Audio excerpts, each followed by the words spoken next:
الله وبركاته. الحمد لله نحمده ونصلي على رسوله الكريم.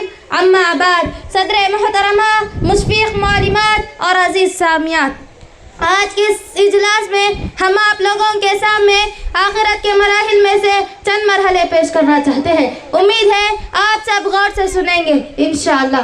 عزیز سامعات، آخرت کے مراحل نہایت خوفناک رونگٹے کھڑا کر دینے والے ہیں. ایسے خوفناک مرحلے کامیابی نصیب اسی شخص کو ہوتے ہیں جس نے دنیا میں رہ کر آخرت کی تیاری کی ہوگی. اب ہم آپ لوگوں کے سامنے آخرت کے مراحل میں سے چند مرحلے پیش کرنا چاہتے ہیں. آخرت کے مراحل میں سے پہلا مرحلہ عقیدہ آخرت.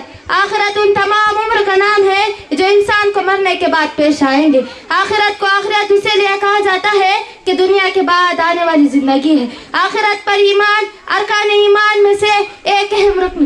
نبی صلی اللہ علیہ وسلم نے فرمایا ان تعبدوا باللہ وملائکتہ وکتبہ ورسلہ والیوم الآخر، یہ کہ تم اللہ پر اور اس کے فرشتوں، کتابوں، رسولوں، یوم آخرت، تقدیر کے اچھے برے ہونے پر ایمان رکھو. یہ تھا آخرت کے مراحل میں سے پہلا مرحلہ. آخرت کے مراحل میں سے دوسرا مرحلہ موت. اللہ تعالیٰ سورۃ آل عمران میں ارشاد فرماتا ہے کل نفس ذائقۃ الموت، ہر نفس کو موت کا مزہ چکھنا ہے. موت میں کسی کا اختلاف نہیں. جو بھی دنیا فانی میں آیا اسے لقمہ اجل بننا یقین ہے. یہی وجہ ہے کہ رسول اللہ صلی اللہ علیہ وسلم نے موت کو یاد کرنے کی تلقین کی ہے. اور موت کو یاد کرنے کا طریقہ یہ ہے کہ انسان گاہے بے گاہے قبروں کی زیارت کرتا رہا، کیونکہ قبروں کی زیارت آخرت کی یاد دلاتی ہے. موت کی سختی ناقابل برداشت نہیں. یہی وجہ ہے کہ رسول اللہ صلی اللہ علیہ وسلم نے وفات کے وقت فرمایا تھا یقیناً موت کی سختی تکلیف دہ ہے. آخرت کے مراحل میں سے تیسرا مرحلہ حساب و کتاب. حساب و کتاب سے مراد یہ ہے کہ قیامت کے دن بحث پرس کی جائے گی اور ہر شخص کا حساب و کتاب خود اللہ لے گا. اللہ کے رسول صلی اللہ علیہ وسلم نے فرمایا اس دن اللہ اور بندے کے درمیان کوئی ترجمان نہ ہوگا اور ایک کا جرم دوسرے پر نہیں ڈالا جائے گا اور کوئی کسی کے کام نہیں آئے گا اور کوئی نہیں فدیہ لیا جائے گا. اللہ تعالیٰ سورۃ آل عمران آیت نمبر 91 میں ارشاد فرماتا ہے فَلَنْ يُقْبَلَ مِنْ أَحَدِهِمْ مِلْءُ الْأَرْضِ ذَهَبًا وَلَوِ افْتَدَىٰ بِهِ. ان میں سے کوئی زمین پر سونا دے کر یا فدیے میں ہی ہو تو ہرگز قبول نہ کیا جائے گا. اسی لیے ہم وقت حساب کے لیے تیار رہے اور قیامت کے دن حساب و کتاب کے آسانی کے لیے اللہ سے دعا مانگنے جائے.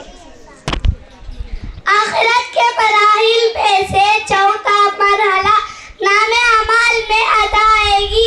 حساب و کتاب کے بعد لوگوں کو ان کا نام اعمال دیا جائے گا، جیسا کہ اللہ تعالیٰ سورہ حاقہ آیت نمبر 19 میں ارشاد فرماتا ہے جس کا نام اعمال اس کا دائیں ہاتھ میں دیا جائے گا.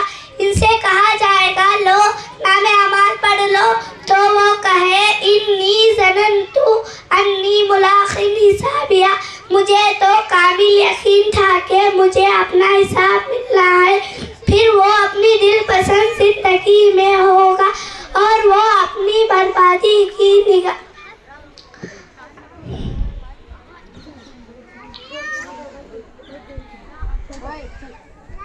آخرت کے مراحل میں سے پانچواں مرحلہ جنت اور جہنم میں داخلہ.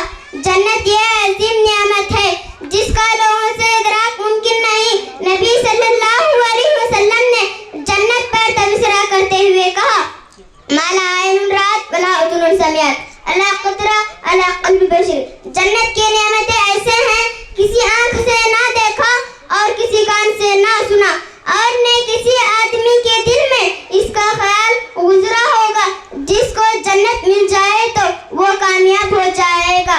جہنم ایک ایسا مقام ہے جہاں لوگوں کو عذاب اور سزا دینے کے لیے اللہ نے مختلف شکلیں تیار کی ہیں، لیکن یہ یاد رہے کہ ان تمام تر عذابوں سے دو چار ان لوگوں کو کیا جائے گا. جہنمیوں نے دنیا میں خود کو کفر و شرک کی صفت اپنا شر بنائے رکھا اور رات دن اللہ کی نافرمانی اور بغاوت کر کے اللہ کی غضب کو دعوت دیتے رہے. اسی لیے ہمیشہ جہنم سے پناہ مانگتے رہنا چاہیے. آخرت کے مراحل میں سے چھٹا مرحلہ خبر کا مطلب کسی چیز کا چھپانا یا دفن کرنا. اللہ تعالیٰ سورہ مائدہ آیت نمبر 31 میں ارشاد فرماتا ہے فَبَعَثَ اللَّهُ غُرَابًا يَبْحَثُ فِي الْأَرْضِ لِيُرِيَهُ كَيْفَ يُوَارِي سَوْءَةَ أَخِيهِ. پھر اللہ نے ایک کوے کو بھیجا جو زمین کو کھود رہا تھا اسے دیکھے کہ وہ کس طرح اپنے بھائی کی لاش کو چھپا دے. خبر مومن کی طرح سبز و شادہ باغ ہے جس میں 14ویں کے چاند کی طرح روشنی ہوتی ہے. مومن کی خبر میں جنت کی طرف سے ایک مستقل دروازہ کھول دیا جاتا ہے اور اس کے برعکس برے لوگوں کو خبر میں عذاب بھی ہوتا ہے.